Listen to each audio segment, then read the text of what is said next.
আলফাৰ এক প্ৰেছ বিবৃতিৰ জৰিয়তে যি সন্ত্ৰাসৰ সৃষ্টি কৰিছে তাৰ পাছত দেখা পোৱা গৈছে মহানগৰ আৰক্ষীয়ে ব্যাপক সতৰ্কতা অৱলম্বন কৰিছে। এই মুহূৰ্তে আমি দেখুৱাইছোঁ যে এটা স্থানৰ কথা উল্লেখ কৰিছিল যে দিছপুৰ লাষ্টগেটৰ মুকলিত অংশৰ কথা কোৱা হৈছিলে, যাৰ বাবে এইদৰে জনসাধাৰণৰ সুৰক্ষাৰ স্বাৰ্থত বেৰিকেড লগাই দিয়া হৈছে যদিও ব্যৱস্থাৱলী কৰা হৈছে যাতে যিকোনো সময়তে ইয়াত হয়তো ভয়ংকৰ দুৰ্ঘটনা সংঘটিত হ'ব পাৰে, যাৰ পৰা পৰিত্ৰাণ পাবলৈ এইদৰে আৰক্ষী প্ৰশাসন সষ্টম হৈ পৰিছে গুৱাহাটী দিছপুৰ লাষ্টগেটৰ এই স্থানত। এই মুহূৰ্তে আমি কিছু দৃশ্যাংশ দেখুৱাই আছোঁ আৰু সমান্তৰালকৈ কিছু কথা ক'ব লাগিব যে একাংশ লোকে কিন্তু আৰক্ষীৰ বেৰিকেডত মান্য বিচৰা নাই বা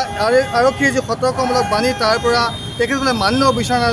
বিভিন্ন সময়ত তেওঁলোক আগবাঢ়ি যোৱা পৰিলক্ষিত হৈছে। সমান্তৰালকৈ ক'ব লাগিব পুনৰবাৰ কৈছোঁ যে ইতিমধ্যে যদিও বা এটা বোমা সদৃশ সামগ্ৰী উদ্ধাৰ হৈছে শিৱসাগৰত আৰু শিৱসাগৰৰ সেই যি দ্বিতীয় কাৰ্যালয়ত ৰখা কথা কৈছিলে সেইটো ইতিমধ্যে উদ্ধাৰ হৈছে যদিও বৰ্তমানো সন্ত্ৰাস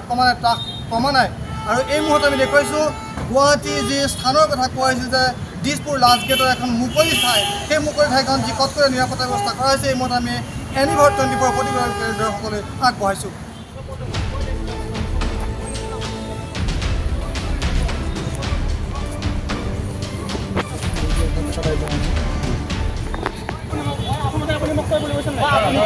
নিৰাপত্তাৰ কাৰণে এওঁলোক আছে, আপুনি কত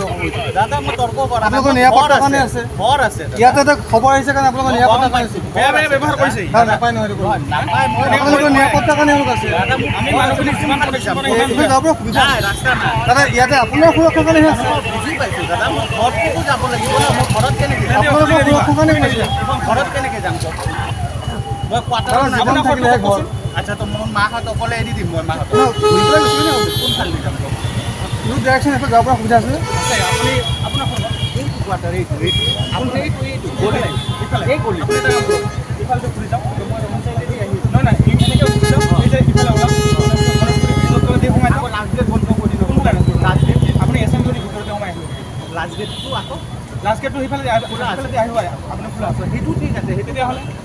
আমি আজি ইয়াত বন্ধ কৰিছোঁ ইয়াতে কিবা এটা ডাঙৰ ঘটনা হোৱাৰ কাৰণে ঘৰততো মোৰ মাও আছে আমি বন্ধ কৰিছোঁ ঘৰততো মোৰ মাও আছে মই মা এৰি দিম আৰু এনেই কথা নহয় ন আপোনাক